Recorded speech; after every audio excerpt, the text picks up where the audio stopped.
Cuando la mirada se fija en las actividades académicas que nuestra invitada ha cumplido a través del tiempo con brillantez y éxito, nos encontramos con una amplia e integral línea de trabajo y de investigación que ha sido reconocido por catedráticos amigos, por compañeros de similares inquietudes y rutas científicas y por una legión de sus alumnos. Ejemplo palpable es el libro homenaje para ella en 2 volúmenes que los coordinadores y editores de la obra presentaron en el 2022 A con mí, título Feliz, un modelo integral de derecho penal. Esa misma mirada nos lleva a afirmar también que la profesora Corcoy es voz y presencia en América. Viene de Buenos Aires, Santiago de Chile, Valparaíso, Bogotá y Lima para nena, estar ahora con nosotros gracias a la tecnología. El tema que nos convoca es imputación objetiva versus causalidad, la clave para entender la responsabilidad penal. Un tema de la dogmática penal, concretamente de la teoría del delito. Un tema muchas veces espinoso, pero que nuestra expositora maneja con destreza, como también lo hace cuando se adentra en la pena, en la política criminal, en el derecho penal especial, de lo cual dan fe una extensa bibliografía como autora de artículos científicos, libros y directora y coordinadora de variadas publicaciones que no menciono uno a uno porque me tomaría el tiempo o parte del tiempo previsto para la profesora y por el riesgo de que quedase alguno por fuera. Sin embargo, como no quiero parecer rígido y avaro de la palabra, esta, la palabra misma, rompe mi resistencia para compartir con ustedes el nombre de 2 de los tantos libros de la conferencista. El primero, Delito imprudente, criterios de imputación del resultado de 2020, del 2005. Y el otro, el segundo, Delitos de peligro y protección de los bienes jurídico-penales supraindividuales, nuevas formas de la delincuencia y reinterpretación de tipos penales clásicos, cuya segunda edición es de enero de 2024. Sin más, bienvenida Mireishu, la sala y los asistentes ahora sí te esperan. Muchas gracias por la presentación y por las bonitas palabras hacia mi trabajo. Y sin más, pues voy a dar comienzo a tratar de plantear mi propuesta en relación con la imputación objetiva, que adelanto que no se corresponde con la doctrina mayoritaria y que estoy convencida de que mi propuesta es adecuada porque he visto los problemas que suscita la posición de la doctrina mayoritaria en la jurisprudencia. Cuando el profesor Riera comentaba lo del modelo integral, es porque por mi parte me interesa, como ha dicho, la política criminal y también el proceso. Es decir, me interesa que cualquier teoría que planteemos desde la academia sea idónea para cuando se aplica en el proceso penal. Y ese es el problema que yo advertí en su momento con la concepción clásica de la imputación objetiva, que llevaba a olvidar la prueba de la causalidad, la prueba de los hechos. Eso me llevó a una publicación de un artículo en el libro Homenaje a Ángel Torío, que se titulaba, no recuerdo exacto, pero algo así como Causalidad versus Imputación Objetiva. Para que se pueda seguir mejor, voy a plantear un PowerPoint y ahora no funciona. Sí. Bien, voy a poner un PowerPoint de forma que se pueda seguir más fácilmente la exposición. Para la doctrina mayoritaria, lo que ha sucedido, como he señalado, es que se sustituye la causalidad por la imputación objetiva. Y eso lleva, perdón.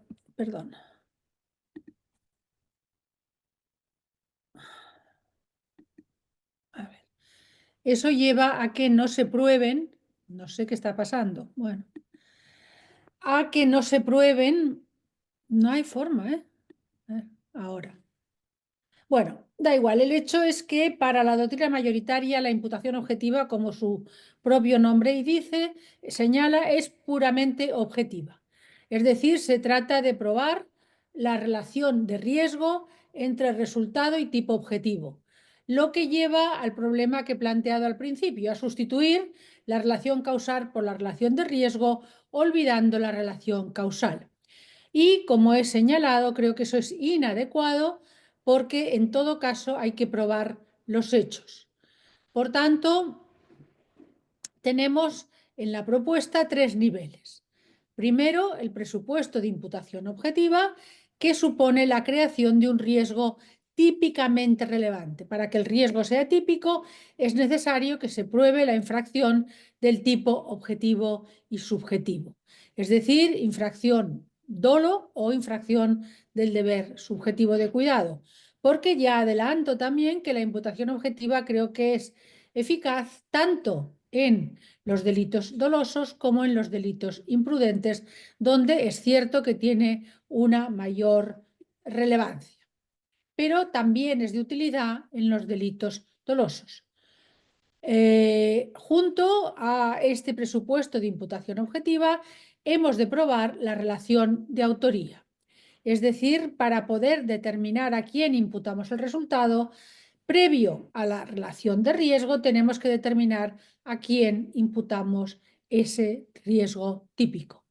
Esos dos primeros niveles hay que analizarlos ex ante, desde el momento, desde el lugar y situación y momento en que se realizó la conducta típica. Mientras que la imputación objetiva stricto sensu, la imputación objetiva en realidad sí que es puramente objetiva y es probar la relación de riesgo entre el resultado y no ya el tipo objetivo, sino en este caso el riesgo típico, objetivo y subjetivo. Por tanto, ese presupuesto de imputación objetiva supone imputar, atribuir a una persona la infracción del tipo objetivo y subjetivo de cuidado o el dolo, es decir, el injusto, imprudente o doloso. Sitúo antes la imprudencia porque es más habitual utilizar la teoría de la imputación objetiva en los delitos imprudentes que en los delitos dolosos. Desde esta perspectiva, la imputación objetiva no es objetiva, es objetivo-subjetiva. Por eso la titulo presupuesto de imputación objetiva. Es decir, no cabe ir directamente a la imputación objetiva porque eso supone olvidar la prueba de los hechos. Hay una sentencia que no sé si conocerán, supongo que no porque ya es antigua, pero ha sido muy conocida y ha sido tratada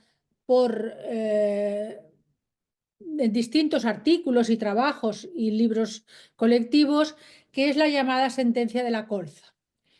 Cito esta sentencia porque es la que me puso el alarma, el warning que dicen ahora, en relación con los problemas que planteaba la imputación objetiva en su entendimiento tradicional, el que planteó Roxin en su momento.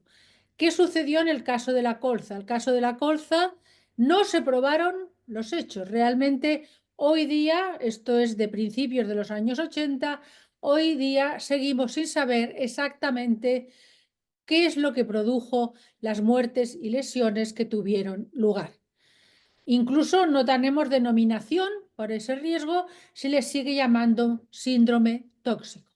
Y en esa sentencia, el ponente de la sentencia decía que no sabemos realmente qué pasó, pero podemos imputar objetivamente.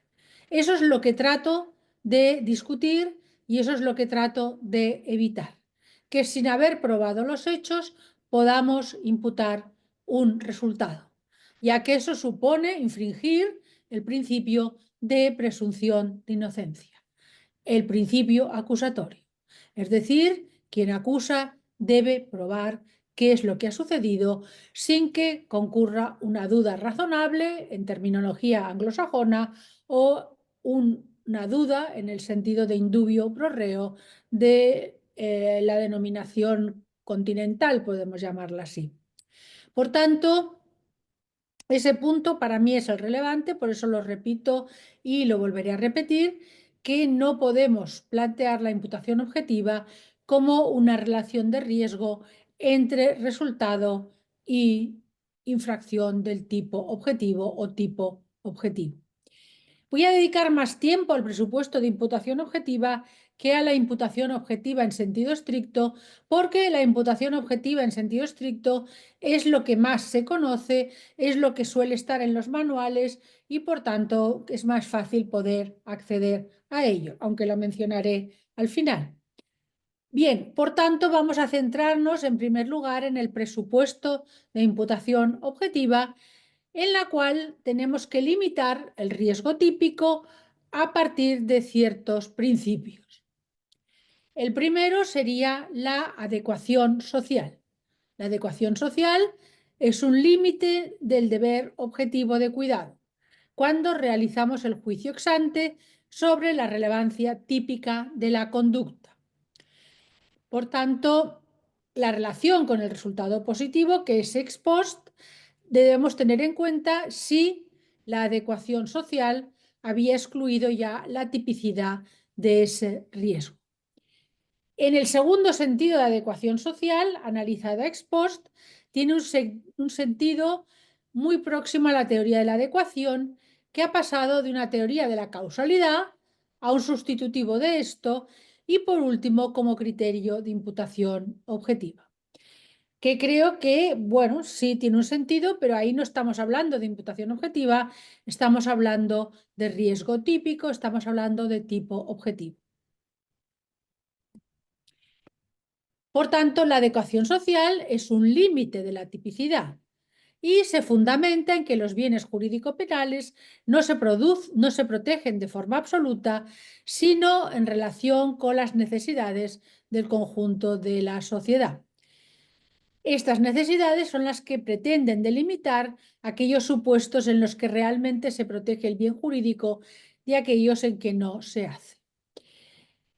Voy a poner un ejemplo que creo que es bastante simple, aunque puede ser discutible, pero sería un ejemplo además en los delitos dolosos, porque como siempre se habla de los delitos imprudentes, en el caso del cohecho, el soborno, la coima, en el cual se ha pasado de verlo como algo normal, el pago de sobornos, el pago de determinadas cantidades, las recompensas, etcétera, a actualmente, por lo menos en España, considerar que cualquier tipo de promesa, cualquier tipo de cantidad, cualquier tipo de precio constituye delito.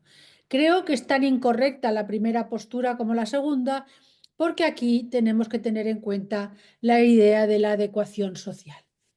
En otro ámbito en el cual también tiene importancia la adecuación social es en el deporte, en particular con las lesiones deportivas.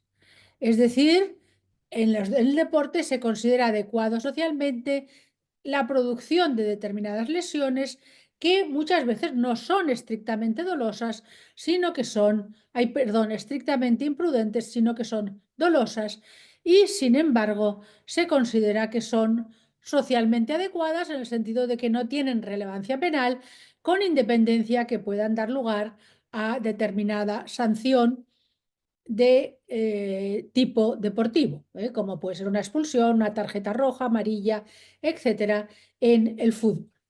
Muchas veces esas lesiones son dolosas y, sin embargo, no se persiguen.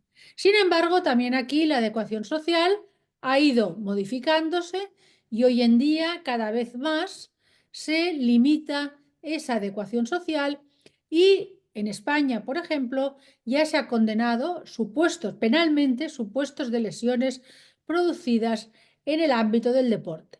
No en primera división, pero sí en las divisiones inferiores en el ámbito del fútbol. Anteriormente, el único caso que se abrió un proceso penal es que yo conozca en primera división, solo ha habido en todo el tiempo que llevo trabajando el tema, que es con como 30 años, solamente ha habido un caso en el cual se haya abierto diligencias, aunque posteriormente se archivaron sin que nunca se haya explicado por qué. Es un caso en el cual, para que vean el ejemplo, ¿no?, que se daría muchas veces, que a lo mejor lo que no tenemos es esa prueba tan evidente. Es un caso en que un defensa del Atlético de Bilbao, Goicoechea, dijo en televisión, en radio, etcétera, que Maradona, que jugaba en ese momento en Barcelona, no jugaría más de 20 minutos. Y a los 15 minutos le pegó una patada y le rompió la tibia y el peroné, la pierna. En ese caso se abrieran diligencias, además por lesiones dolosas. Sin embargo, como digo, luego se archivaron. Pero como este caso hay muchos en el deporte y que sin embargo normalmente o con carácter general no se persiguen penalmente. Otro límite a la tipicidad es el criterio del riesgo permitido. La adecuación social se utiliza sobre todo en aquellos ámbitos en los que no hay una reglamentación administrativa, mercantil, etcétera.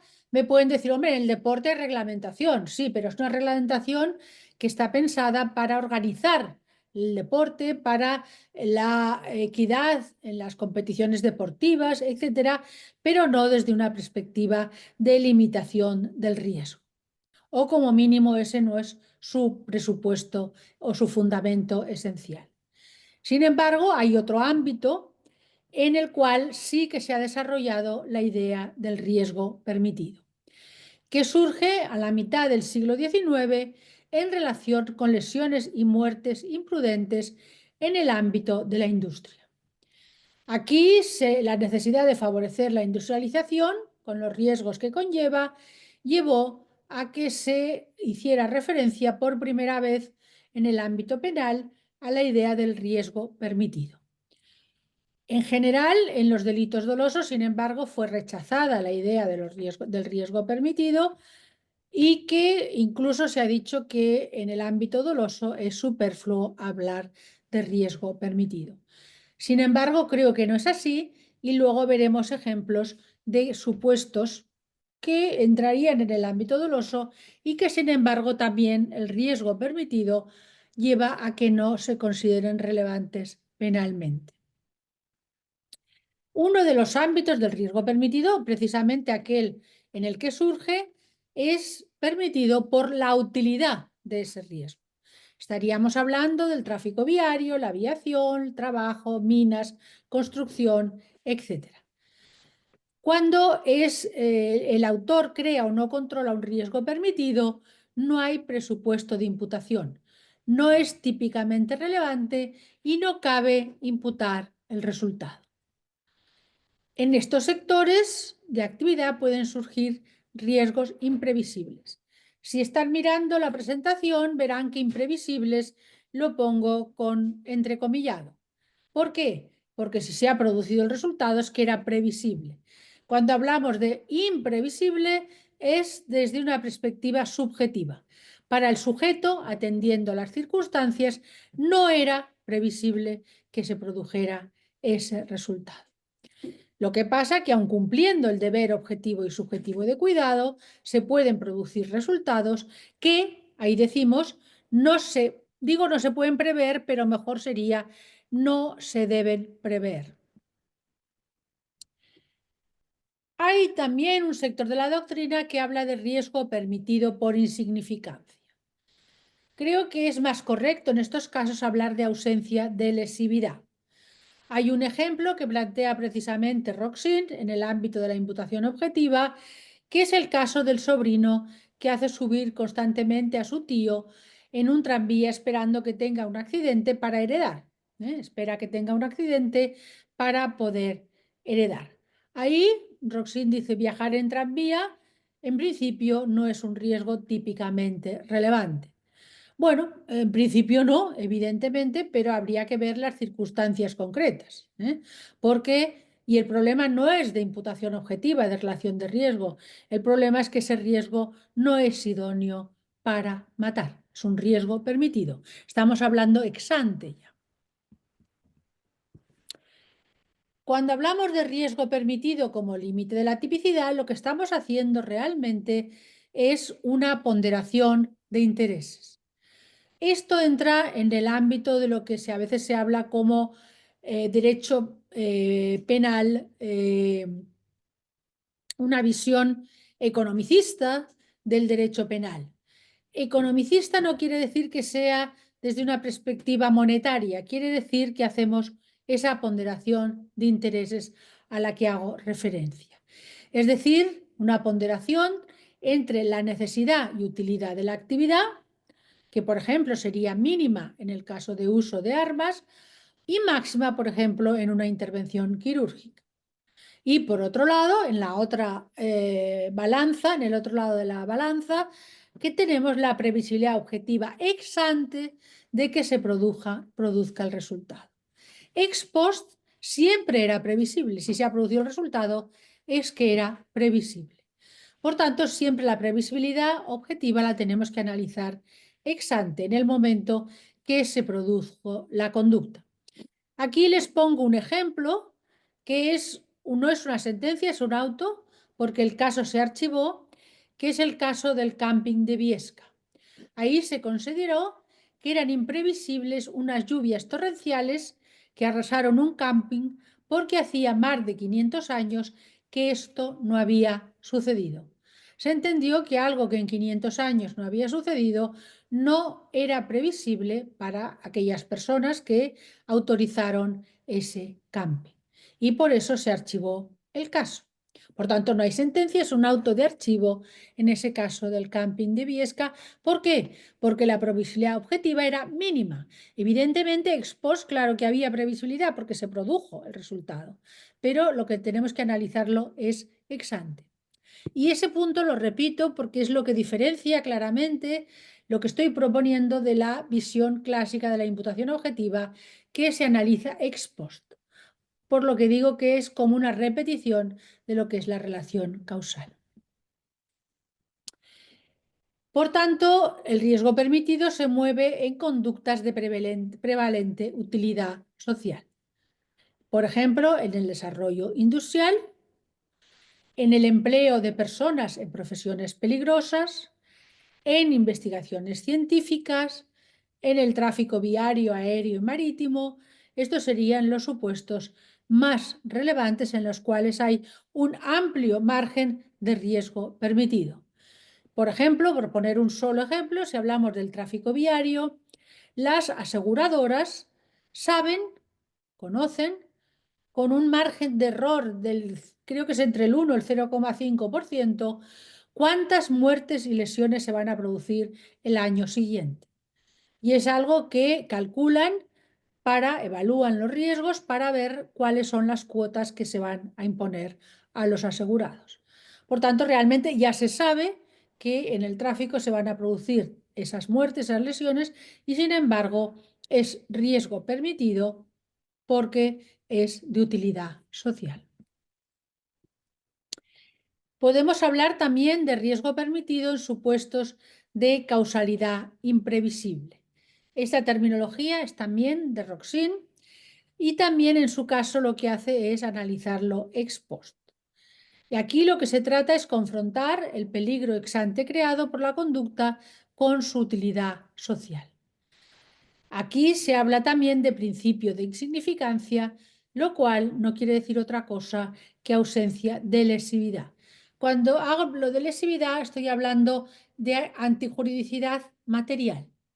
Una cosa es la antijuridicidad formal, es decir, cuando se realiza formalmente los elementos de un tipo, y otra cosa es la antijuridicidad material, es decir, cuando se prueba que esa conducta era idónea para afectar un bien jurídico penal. Aquí este ejemplo es un ejemplo también de la doctrina alemana, en la cual es un hombre que planta un árbol de belladona esperando que un niño se envenene. Independientemente de lo que el sujeto espera, lo importante es que sea riesgo permitido o no, no es una cuestión de insignificancia, es una cuestión que depende de las circunstancias concretas en qué lugar se planta ese árbol de belladona. Si es un camino a la escuela donde pasan los niños todos los días, o en el propio patio de la escuela, o por el contrario en un jardín o un campo en el cual no hay acceso en principio a los niños. Por tanto, ahí también es imposible hablar de insignificancia en un términos absolutos, sino que hay que analizarlos en términos concretos, teniendo en cuenta las circunstancias que se han dado en ese momento. También se habla de riesgo permitido, también es terminología clásica, en acciones de salvamento arriesgada. Sin embargo, este supuesto, que se habla como estado de necesidad, realmente es un supuesto de disminución del riesgo. Otra cosa es que realmente puedan haber supuestos en que no es riesgo permitido o por lo menos que no está justificado cuando hay un medio de salvación menos peligroso, pero que el sujeto puede utilizar. En ese caso habrá atenuación y no exclusión de la antijuridicidad. También otro supuesto es el riesgo permitido por consentimiento en el peligro o en la acción. Son los casos de autopuesta en peligro. En este punto creo que es muy importante diferenciar entre conocimiento del riesgo en sentido amplio, es decir, se consiente en el peligro, pero no se conoce exactamente el riesgo. Eso sería en muchos un supuesto, por ejemplo, muy simple, sería que me subo en un vehículo sabiendo que el conductor ha tomado alguna bebida de más, pero que en principio parece que, bueno, parece que controla. Por tanto, yo consiento en el peligro, pero no conozco exactamente el riesgo que supone que además esa persona no es muy hábil en la conducción, por ejemplo, o que ha bebido mucho más de lo que yo pensaba. Por tanto, la autopuesta en peligro, para que sea autopuesta en peligro y excluya, sea riesgo permitido, requiere un conocimiento exacto del riesgo. Y en este punto voy a hacer también una referencia con un ejemplo que también aquí la idea de la adecuación social también puede ponerse en relación con la idea de autopuesta en peligro. Y voy a poner un ejemplo del deporte. Es un caso que hubo una condena en Austria, en este caso, aunque luego hubo en España una no parecida, pero también en el ámbito del esquí, pero voy a hacer referencia a esta primera porque es uno de los primeros supuestos en que, vamos a decir, cambia el alcance del riesgo permitido.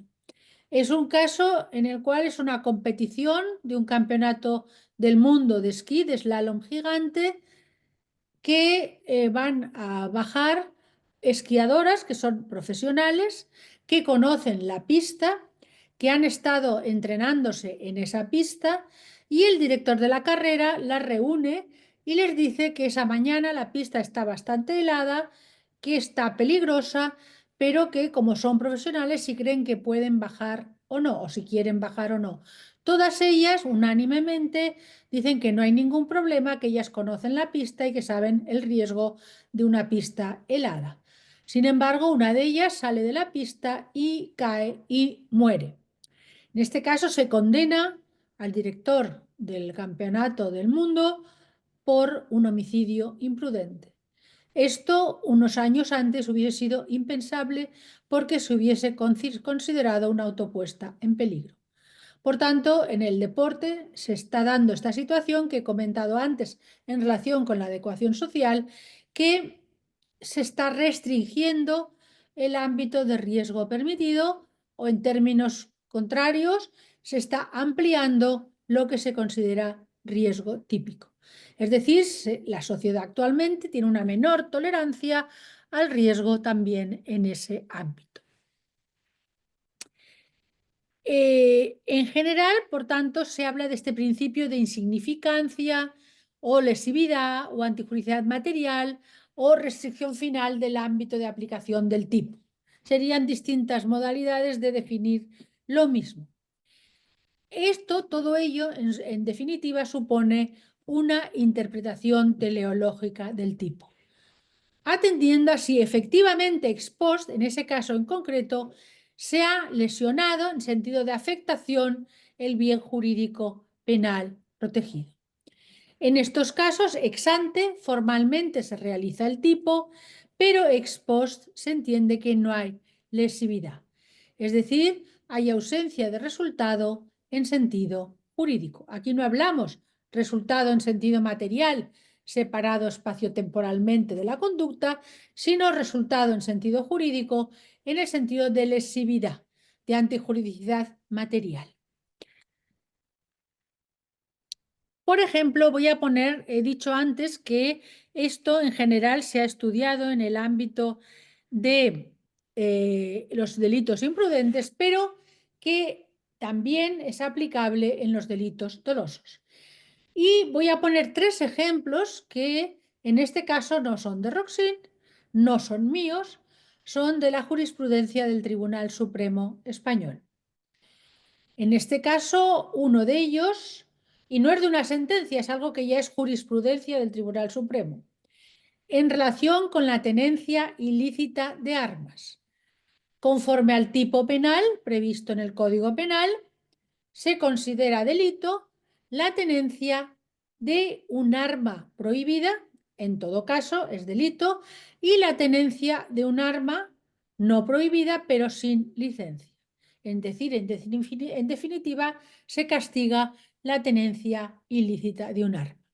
Aquí el Tribunal Supremo lo que dice es que la tenencia ilícita de un arma inutilizada y desmontada en un altillo no es típica, porque no se afecta el orden público. Es decir, aquí formalmente, evidentemente, se realiza el tipo, pero se considera que, analizada la situación en concreto, las circunstancias en concreto, no se afecta el bien jurídico protegido, que en este caso es el orden público o la seguridad ciudadana, como queramos denominar. Otro supuesto, este tuvo una enorme importancia porque supuso que salieran de la cárcel miles de personas, es en relación con el tráfico de drogas. Porque aquí el Tribunal Supremo consideró que para ver cuál era la cantidad de droga había que tener en cuenta el principio activo. No la cantidad de sustancia que se había decomisado o encontrado, sino del principio activo que contenía esa sustancia, porque solamente el principio activo es el que se entiende que afecta la salud pública. ¿Por qué salieron tantas personas? Porque en España, dentro de los delitos de tráfico de drogas, por un lado se diferencia entre las que causan grave daño a la salud y las que no causan grave daño a la salud, y por otro lado, en la notoria importancia.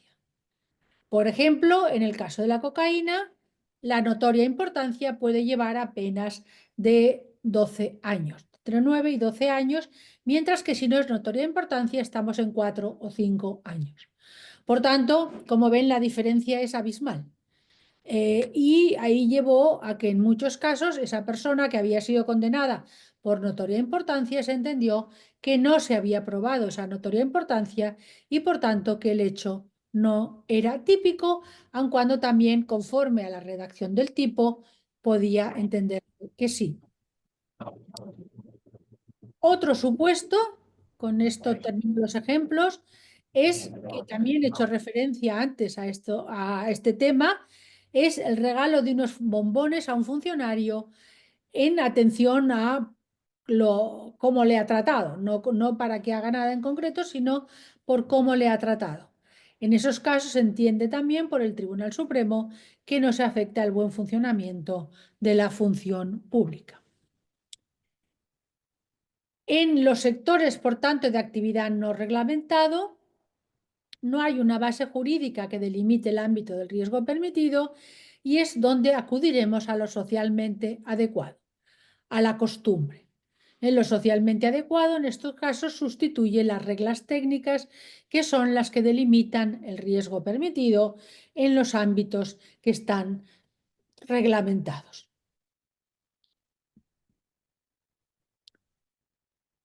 Por ejemplo, otro ejemplo que también es una sentencia que se dio en España también, la conducta de un sujeto que tiene un herbicida en su casa de alta toxicidad entra en principio de lo socialmente adecuado. es decir, que no es penalmente relevante. Sin embargo, es en principio, porque dependerá de en qué lugar esté ese herbicida, en qué tipo de recipiente esté el herbicida, si hay niños, si hay personas con discapacidad, etc. O en cuyo caso sería socialmente inadecuada. Esto también voy repitiendo los dos ejemplos para ver que no podemos decir en abstracto que algo es socialmente adecuado o no, que algo es riesgo permitido o no, sino que tenemos que estar siempre en el caso concreto, atendiendo las circunstancias concretas concurrentes. Bueno, esto lo vamos a saltar y vamos ya a lo que sería imputación objetiva en sentido estricto. Es decir, lo que se entiende por imputación objetiva por la doctrina mayoritaria. Cuando surge la idea de la imputación objetiva en el ámbito penal, porque primero se dio en el ámbito civil, esto sucedió en mediados del siglo XIX, como digo, en el ámbito civil, y se vio que era importante establecer la necesidad de un vínculo entre la conducta y el resultado, y esto en realidad nos podemos retrotraer ya a Hegel. Hegel ya vio la necesidad de considerar el resultado como un producto derivado del comportamiento del autor. Esta idea originaria, que era una concepción normativa ya de esa relación entre la conducta y el resultado, fue desvirtuada por la doctrina penal porque en esta exigencia de conexión realmente se plantea en un sentido cuasi naturalístico. Se le denomina de forma diferente relación de riesgo, no relación causal, se dice que es normativa, que no es ontológica, pero en la aplicación práctica viene a ser realmente también, como digo, pseudo causal, pseudo ontológica. En su momento, la relación causal surge con un contenido físico-mecánico de causa-efecto, trasladando al derecho penal la noción de causalidad de las ciencias de la naturaleza. Esto es importante en el siglo XIX, finales del XIX, principios del XX, por la importancia de la ciencia, del pensamiento científico y la corriente positiva de ese tiempo. Es decir, ahí es donde surge esa idea de la causalidad y ahí es donde adquiere esa importancia. Sin embargo, a finales del siglo XX, a principios de los años 80, mediados de los años 80, surge una crisis de la causalidad y la sustitución por la imputación objetiva. Eso llevó, por lo menos en España, pero lo he podido comprobar también en otros países como Argentina o Chile, que la jurisprudencia empieza a no probar lo que realmente ha sucedido, afirmando que en todo caso se imputa objetivamente el resultado. Esta frase, se imputa objetivamente el resultado, también la he entrecomillado porque es una frase sacada también de la jurisprudencia en el caso al que he hecho referencia, el llamado caso de la Corza. Y como he dicho, repito, porque es un punto esencial en lo que estoy planteando, con ello se infringe el principio acusatorio que exige probar positivamente los hechos sin duda razonable. Por tanto, la imputación objetiva no puede ni debe sustituir a la causalidad. La causalidad supone la prueba de los hechos y no puede ser solo una conexión natural física entre conducta y resultado que permite atribuir responsabilidad penal. Por tanto, no es tanto relación causal en el sentido de la imputación objetiva tradicional, sino es causalidad en el sentido de prueba de los hechos. Tenemos que saber qué es lo que ha sucedido realmente, desde una perspectiva ex ante. Y la imputación objetiva en ese sentido estricto, que es el sentido único por parte de la jurisprudencia de la doctrina mayoritaria, supone la prueba de la existencia de una relación de riesgo entre la conducta que crea o no controla, debiendo hacerlo, es decir, en la comisión por omisión, un riesgo típico y el resultado. Por tanto, primero tenemos que probar ex ante la concurrencia de un riesgo típico creado por el autor, que es el que probamos luego, ex post, que se ha realizado en el resultado. Por tanto, tenemos dos fases. Una primera, que se analiza ex ante, de probar que hay un riesgo típico, doloso o imprudente atribuible a un autor o varios autores y que este riesgo típico se ha realizado en el resultado. Por tanto, aquí no hablamos de sustituir la imputación objetiva por la causalidad, sino de causalidad más imputación objetiva. La causalidad forma parte de los hechos probados y por tanto tiene una naturaleza ontológica, mientras que la imputación objetiva forma parte de los fundamentos de derecho de la sentencia y tiene una naturaleza estrictamente normativa y estrictamente objetiva. Es decir, que tenemos estos dos momentos, uno hechos probados, ontológico, otro fundamentos de derecho, naturaleza normativa. ¿Cómo probamos la imputación objetiva? Motivando que, conforme a esos hechos probados, podemos afirmar que ese riesgo es imputable a, perdón, que ese resultado es imputable a ese riesgo típico. ¿Cuáles son los criterios para analizar esa relación de riesgo? Esta parte es la que tengo resumida al máximo porque, como he dicho, es la que tradicionalmente utiliza la doctrina mayoritaria. Sin embargo, voy a hacer referencia a cada uno de estos tres criterios que ya fueron introducidos en su momento por Roxin y que luego han sido repetidos por esa doctrina mayoritaria. El primer criterio de prueba de la relación de riesgo es probar que se ha incrementado el riesgo ex post.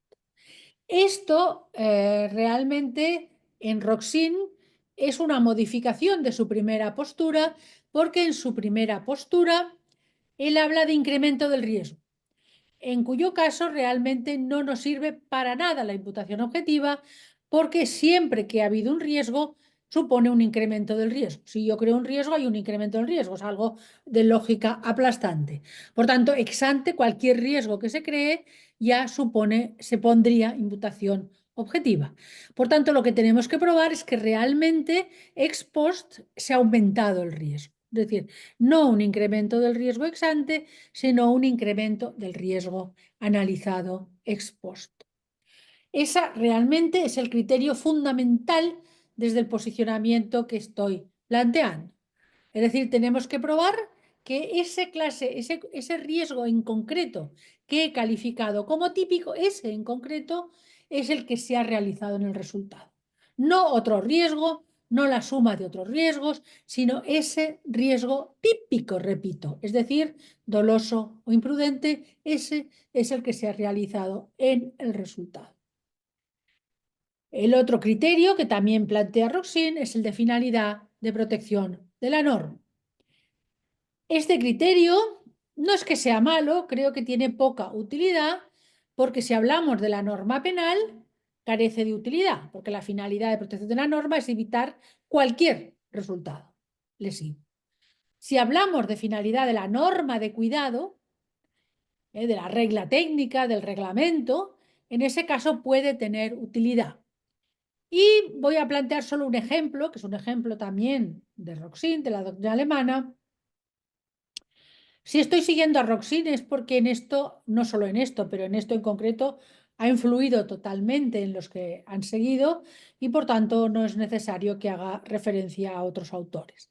Bien, en este caso el ejemplo que plantea, que además es de una sentencia del Tribunal Supremo alemán, es el caso en que hay una prohibición de conducir a más de 30 kilómetros por hora porque hay la señal de un cruce de niños. Hay una escuela, hay un cruce de niños y hay una velocidad de 30 kilómetros por hora. El sujeto atropella a una persona mayor, un adulto, y el Tribunal Supremo considera que la finalidad de protección de la norma no era para evitar muertes de adultos, sino únicamente de niños, lo cual es bastante discutible, porque dependerá de muchas otras circunstancias que esa infracción de esa norma de ir a 30 kilómetros por hora sea un riesgo permitido o no. Por tanto, es un criterio que puede ayudar, no digo que no, puede ser un criterio más, pero no es determinante. Y el tercer criterio es el más discutible, pero puede tener algún sentido. Es la llamada evitabilidad ex post del resultado. En ese punto, lo que hace la doctrina mayoritaria es entender que hay supuestos en que con la conducta alternativa adecuada a derecho también se hubiese producido el resultado. Por tanto, vienen a decir, como con la conducta adecuada a derecho también se hubiese producido el resultado, este resultado no es imputable a la conducta. Estoy simplificando, evidentemente, porque esto es mucho más largo, pero lo voy a poner o aclarar de alguna forma con dos ejemplos o tres. El primer ejemplo son todos ejemplos de la doctrina y jurisprudencia alemana, es el llamado caso del ciclista o del camionero. Se le llama de las dos formas porque en el caso hay un camionero y un ciclista. Hay un camionero que adelanta a un ciclista a 1 metro de distancia cuando la normativa de seguridad vial establece que hay que adelantar a 1,5 metros. La sentencia lo que dice es que se ha aprobado, no sé cómo se ha aprobado, pero en todo caso se ha aprobado que el ciclista igualmente hubiera sido arrollado por el camión si el camión hubiese adelantado a 1,5 metros porque el ciclista iba bebido, borracho. Claro, este planteamiento no es que sea incorrecto en sí, creo que no es suficiente. ¿Por qué? Porque si en el momento de los hechos se hubiese podido advertir que ese ciclista se encontraba en malas condiciones, no sabemos si porque ha bebido o porque la bicicleta está en mal estado o por lo que sea, vemos que hace cosas extrañas, el deber del camión no es adelantar a 1 metro y a 1,5 metros, es no adelantar o adelantar a una distancia mucho mayor. Por tanto, no podemos hacer ese planteamiento tan básico de decir, bueno, como si se hubiese cumplido la norma, igual se hubiese producido el resultado, pues ya no castigamos. Bueno, es discutible como mínimo. Voy a poner otro ejemplo que también es de la doctrina alemana y también lo veo discutible porque realmente son casos en los cuales hay un riesgo típico. Y por tanto es discutible que porque digamos que Spos no se hubiese evitado el resultado, ya no imputemos el resultado, porque realmente ya tenemos un riesgo típico que ha producido ese resultado en concreto. Lo otro es hipotético. Hipotéticamente, una conducta adecuada a derecho también lo hubiera producido, pero el hecho es que tenemos ya una imputación del resultado a un riesgo típico. Por tanto, este caso, estos supuestos, de alguna forma, bueno, como son a favor del reo, podemos entender que son admisibles, pero estamos hablando de algo diferente. Son casos en los cuales hay relación de riesgo, pero decimos que como ese resultado se hubiese producido igualmente, yo creo que nunca sería el mismo resultado, en todo caso, pero decimos que no castigamos, no condenamos por la producción de ese resultado. Ya digo que desde mi punto de vista es bastante discutible este último supuesto y voy a poner otro ejemplo que también es este de la jurisprudencia y doctrina alemana, que es un cirujano que al realizar una operación, nunca recuerdo si es novocaína o codeína, bueno, hay dos posibilidades de anestesia y pone la anestesia equivocada. Pone la anestesia equivocada y lo que se dice en la sentencia es que, aunque hubiese puesto la que correspondía, igualmente hubiera muerto el paciente porque era alérgico a esa sustancia. Tenemos un caso parecido porque decimos, bueno, aquí lo que estamos diciendo es que ha creado un riesgo típico porque está poniendo la anestesia que no corresponde y se ha producido el resultado como consecuencia de que ha puesto esta anestesia que no corresponde y luego, bueno, hipotéticamente decimos que se hubiese producido igual. No sabemos hasta qué punto la alergia hubiese producido también ese resultado. Es decir, estamos hablando de algo hipotético que ex post se hubiese evitado el resultado. Por tanto, y resumiendo y terminando, no sé si estoy en el plazo o no, la verdad, de todos estos criterios, El único que me parece relevante es el incremento del riesgo export.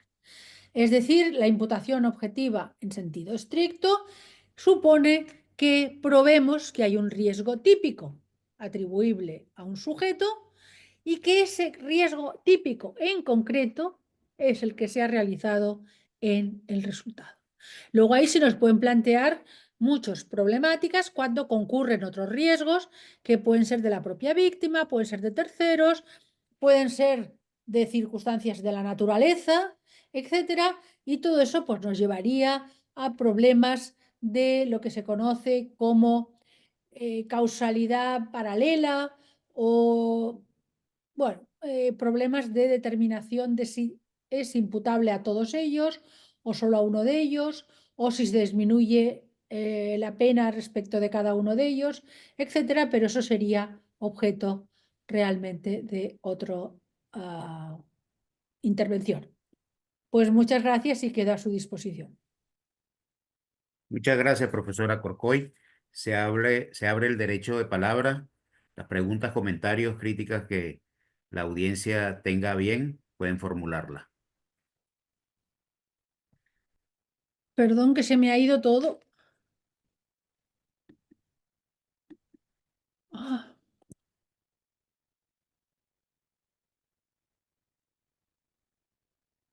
vale. Nadie Preguntas que pregunta pueden, nada. perdón, preguntas que pueden formular por escrito o con su intervención directa, pidiendo el O derecho de no se ha palabra. entendido nada o se ha entendido todo. No sé. Perfectamente. Muy claro. Realmente es un tema muy debatido y que tiene demasiadas aristas para poder cubrirlas en tan corto tiempo, por supuesto. Bueno, he Y intentado. agradecemos el esfuerzo que ha hecho, pero se ha entendido claramente las posiciones entre la imputación objetiva y la causalidad sin ninguna duda. Gracias, profesor. Nada. Vamos a Bueno, ver. Ahí hay un comentario. Muy clara muy clara la exposición. exposición. Gracias. Bueno,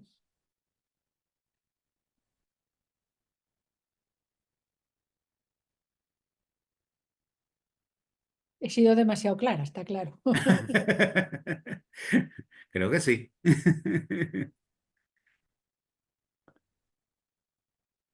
Bueno, pues si no hay dudas, pues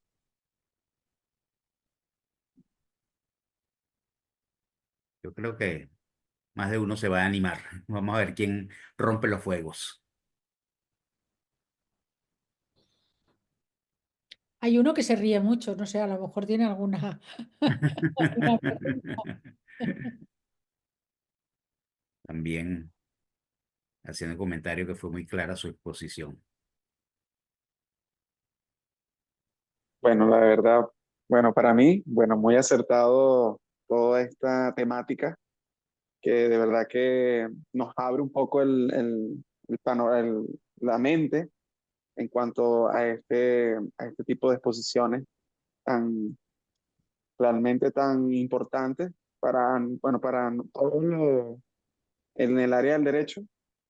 Y bueno, yo soy estudiante de Derecho de tercer año, soy de Venezuela, me presento, mi nombre es Luis Ochoa, estudiante de tercer año de Derecho, como acabo de mencionar. Mi profesor, Pedro Moreno, el cual, bueno, a través de él fue que estoy acá en esta actividad. Y bueno, la verdad que sí, de hecho, el profesor el día de ayer, él habló un poco del tema de la causalidad y de también otros puntos que tienen que ver con los ejemplos que mencionó de los casos del ciclista, en cuanto a del cirujano que, bueno, que medicó un medicamento que, bueno, que era el equivocado, pero sin él darse cuenta, eh, produjo la muerte de la persona. Pero ese caso es realmente no, o sea, no, yo diría que no debe ser imputable al cirujano porque realmente no sabía que eso era, que le causaba un daño a esa persona. Entonces, bueno, quisiera saber si es imputable o no. Bueno, yo creo que sí, porque claro, dices, no sabía. Hombre, es que si supiera, eso sería un homicidio doloso. Es decir, aquí lo que estamos planteando cuando hablamos de imprudencia, estamos diciendo que debía saber. Es decir, él debía saber que esa anestesia no era la adecuada que había que poner a esa persona. Y esa anestesia es la que ha producido el resultado. Ahí realmente cuando lo plantea el Tribunal Supremo Alemán y Roxin, no dicen que no sea una conducta imprudente, sino lo que dicen es que como no se hubiera evitado el resultado con la otra sustancia que era la que tenía que haber puesto, pues en ese caso no era evitable ex post el resultado y por tanto no se imputa el resultado. Pero partiendo de que sí, que hay una infracción del deber objetivo de cuidado y subjetivo de cuidado y que a esa infracción le es imputable el resultado. Lo que pasa que luego se dice que ese resultado igualmente se hubiese producido con la sustancia adecuada. Eso es lo que dice la Tribunal Supremo Alemán y Roxin en este caso. Pero tenéis que tener claro que si sabía que no era la sustancia, es que ahí saltamos ya, saltamos a un homicidio doloso.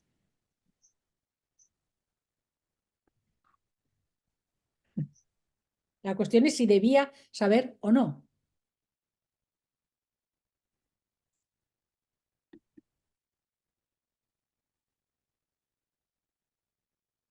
Había un comentario.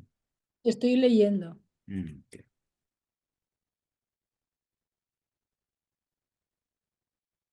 Bueno, sí, es una pregunta de Heidi Arteaga. Bien, sí, tal como está redactado sería correcto, porque lo que se habla es que la acción ha creado un peligro a un bien jurídico protegido.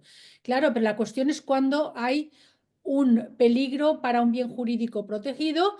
Puede haber un peligro para un bien jurídico protegido, pero que no sea un peligro ni doloso ni imprudente, en cuyo caso no es un peligro típico. Es un peligro, pero no es un riesgo. Esta es la diferencia. Y eso es lo que matizo todo el tiempo. Porque si lo que hablamos es de peligro en un sentido objetivo y luego decimos que lo que se ha concretado, el resultado en ese peligro objetivo, eso, en definitiva, es responsabilidad objetiva.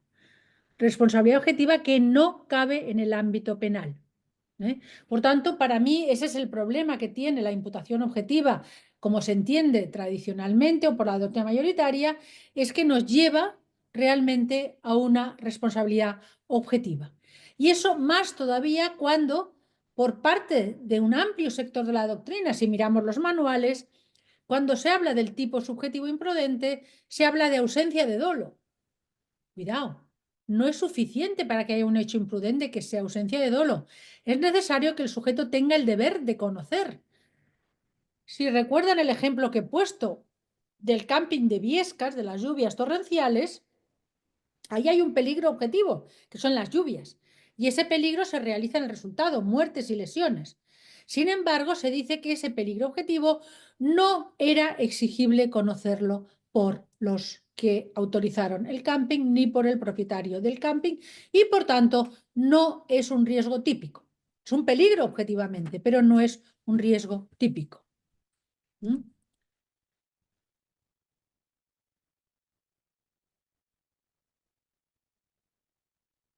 Bueno, la otra pregunta es si la ley procesal ha introducido la imputación objetiva. Bueno, en España nuestra ley procesal es de principios del siglo XIX, con lo cual creo que ya he contestado. ¿eh? Nuestra ley procesal es no antigua, no, es prehistórica. Y no hay forma que la cambiemos. Bueno, se va modificando, se van introduciendo cambios, pero en conjunto sigue siendo la misma. La imputación objetiva se ha ido introduciendo por parte de la jurisprudencia y, como he señalado, de una forma poco adecuada o no del todo adecuada, porque en algunos casos está llevando a no probar suficientemente lo que ha sucedido.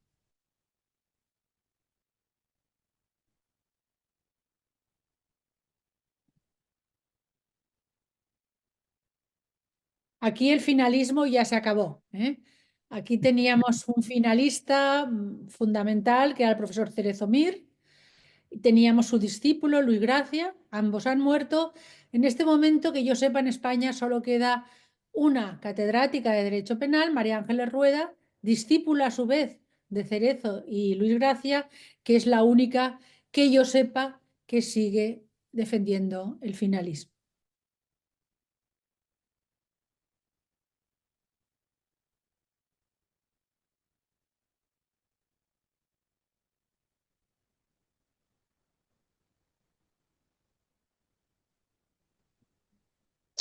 Buenas tardes, doctora. Buenas tardes. Buenas tardes, mi nombre es Aurelia. Soy de Ciudad de Guatemala. Pues tengo aquí una duda. No sé si me escuchan. Sí, Sí, perfectamente. perfectamente. Muchas gracias, muchas gracias. En donde usted nos pues compartía lo que era la autopuesta en peligro. Aquí en Guatemala ya sabemos de que hay buses que la sobrecargan y viene una persona y se sube a ese bus, ¿verdad? Sabiendo de que va cargada y va con pasajeros parados. Entonces, mi pregunta es, con respecto de que aquí usted decía que se requiere un conocimiento exacto en el riesgo que uno se va a poner, ¿verdad? Pero en este caso, que este bus chocara o este bus se accidentara, o sea, yo sí sabía de que pues iba sobrecargado, pero mi necesidad de llegar temprano al trabajo o mi necesidad de irme porque solo ese bus sale de determinado lugar, entonces este se toma como también sea, ¿se imputará el mismo delito con un delito doloso? No, yo creo que no. O sea, doloso no, no creo, porque yo creo que en esos casos O sea, no sí. es autopuesta en peligro, porque es un consentimiento en el peligro, eso sí, pero no es autopuesta en peligro porque en cada caso en concreto no sabemos realmente cuál es el peligro exacto, no sabemos realmente en qué situación está ese propio autobús mecánicamente, no sabemos cómo está el tráfico, no sabemos cómo está el conductor, por tanto no es un supuesto de autopuesta en peligro. Lo que pasa es que ahí se podría imputar a título imprudente. Yo creo que a título doloso no se debería imputar. Luego habría que ver el caso concreto. A mí no me gusta nunca calificar en abstracto, ¿no? Me gusta siempre calificar en casos concretos, con circunstancias concretas. Pero en el ejemplo que ha puesto es un caso en el cual, desde luego, yo diría que no es autopuesta en peligro, que llevaría a que no pudiéramos atribuir responsabilidad, sino que es un consentimiento en el peligro. ¿Por qué? Hombre, normalmente los autobuses no se chocan, supongo, que algunos se chocan, pero no todos, porque si no, no podrían, no seguirían funcionando. Por tanto, no es autopuesta en peligro, es consentimiento en el peligro. Muchas gracias. De nada. Hay una pregunta de Adal, no sé, Alberto o no sé cómo se Ada- llama, Adalberto, creo. Adalberto, Ujú. pero no la entiendo, sinceramente. Sí, pues dice, pero entonces no viola los principios generales del derecho en cuanto a la legalidad, pues si la conducta no está en una norma, ¿cómo imputas el hecho? Hombre, partimos de que hay una norma penal, es decir, partimos que hay una prohibición de matar, una prohibición de lesionar, una prohibición Eso, por supuesto, el principio de legalidad no se infringe en ningún caso. No, no entiendo en qué ejemplo he podido poner, porque en todo caso lo que estamos haciendo es restringir, y restringir no supone infringir el principio de legalidad. Lo que estamos haciendo es pues, tener en cuenta principios limitadores del derecho penal, que eso es básico en derecho penal, porque estamos hablando del principio de ultima ratio, subsidiariedad y fragmentariedad. Y estamos hablando además de ámbitos en los cuales también cabe la sanción en otra rama del ordenamiento jurídico, como puede ser la administrativa, laboral, mercantil, etcétera, o civil. Por tanto, no sé, no lo veo.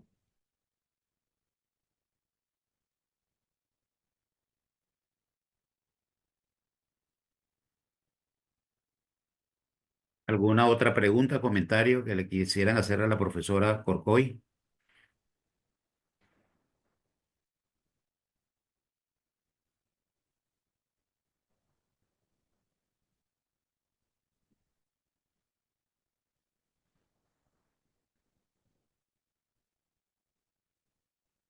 Bueno, creo que no hay más preguntas. Ya está, ya.